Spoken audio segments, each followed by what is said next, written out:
Amazing grace, how sweet the sound that saved a wretch like me.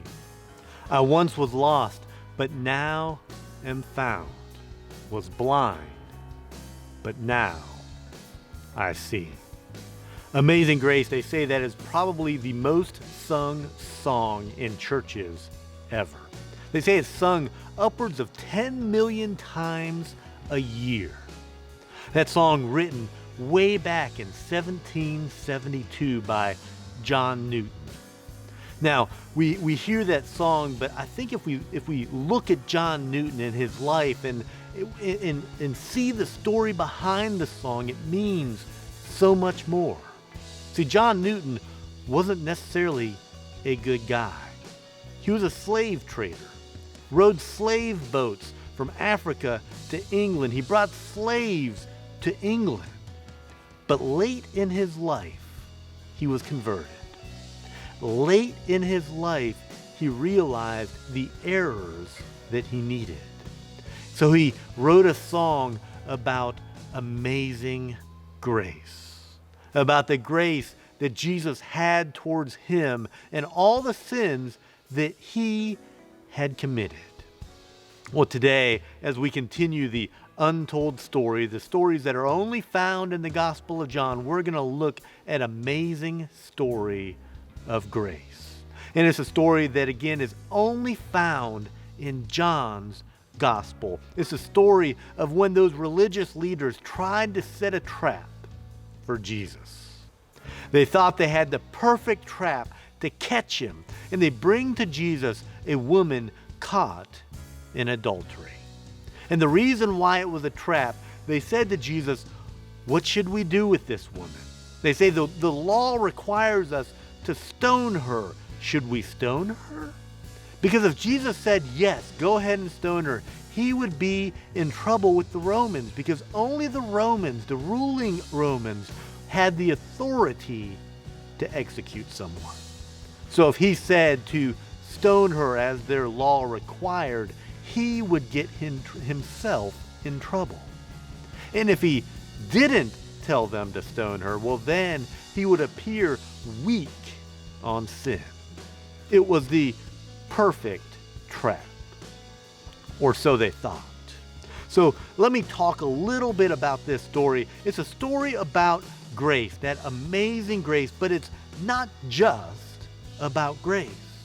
It's also about sin, corruption, decadence, and judgment. I want to spend a little time talking about the four kinds of sin that we see in this story. The first group that sinned were those very same religious leaders that brought this woman to Jesus. They sinned. They didn't care anything about her. They didn't care what happened to her. They didn't even bring the man, because she couldn't be caught in adultery by herself. They didn't bring the man for judgment. They only brought her because they just didn't care. They only cared about trapping Jesus. And in doing so, they were sinners. The second group were the people who caught her in that adultery. See, the law in their time is different. It requires two witnesses who saw them in the act of having sex, which pretty much means she was set up. It was a setup. They were wanting her to get caught, and they were waiting for her to have sex with this man so that they could catch her in that act. And it's also interesting that that very same law also required them to stop someone from sinning if they had the ability to do so. So if they were sitting there waiting for her to commit adultery, they could have stopped her from having adultery as well. This group were also sinners. The third is the man who was in the act of adultery with her. He was just as guilty as she was, but yet they let him go. And then the fourth sin was the woman herself. We often think of her as an innocent bystander, but she sinned as well. She was caught in the act of adultery, which was a sin. So who deserved the punishment? Who deserved to be stoned? They all did. Each and every one of those groups had sinned, and the penalty of sin is death. They all deserve the punishment, just like we all deserve the punishment. We all deserve death, and our only hope is grace. So what does Jesus do? They bring this woman to him, and he says to them, "Let him who is without sin cast the first stone." And then he proceeded to write in the dirt. You see, what he's doing is making them think about, are they truly without sin? Are they without sin? None of us are truly without sin. But he says, if you're really innocent in this, if you didn't set her up, if you didn't let the man go, if you didn't do any of those things, then throw your stone. All of them end up leaving. And it's just Jesus and the woman left. That tells us something. You see, we like to be stone throwers. We like to throw those stones when we see people make mistakes. But rather than being a stone thrower, we need to be a grace thrower. When we see people who need grace, we need to give it to them. We need to extend the grace that we want extended to us. And Jesus says to her two things. We often focus on just the one, but he says two things to her. The first thing he says is, "I do not condemn you." Grace. He gives her grace, but that's not the only thing he says. He also says, stop sinning. She was a sinner. She may have not been killed because of that sin at this time, and Jesus wipes the slate clean, but he says, stop sinning. Turn your life around and start living a life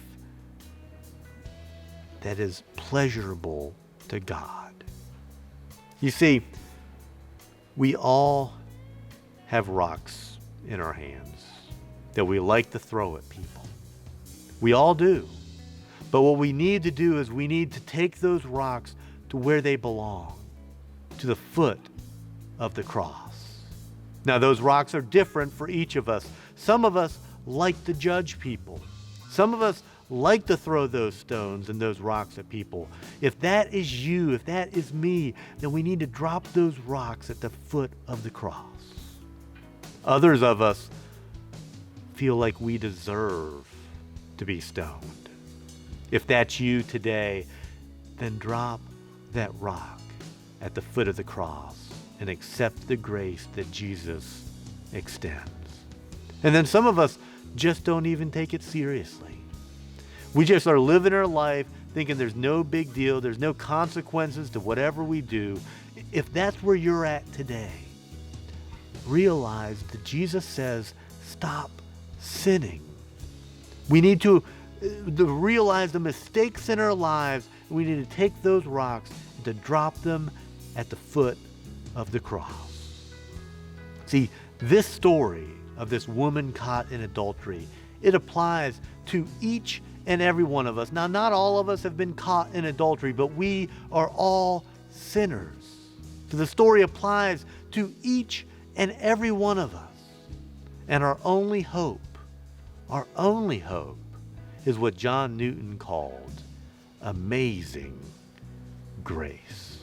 How sweet the sound that saved a wretch like me. I once was lost, but now I'm found. I was blind, but now I see. Amazing grace. Hey guys, hope you enjoyed the video. If you liked it, click below. You can also comment below. Subscribe to our channel and also hit that notification bell so you'll know whenever we post a new video. Again, hope it was an encouragement and welcome home.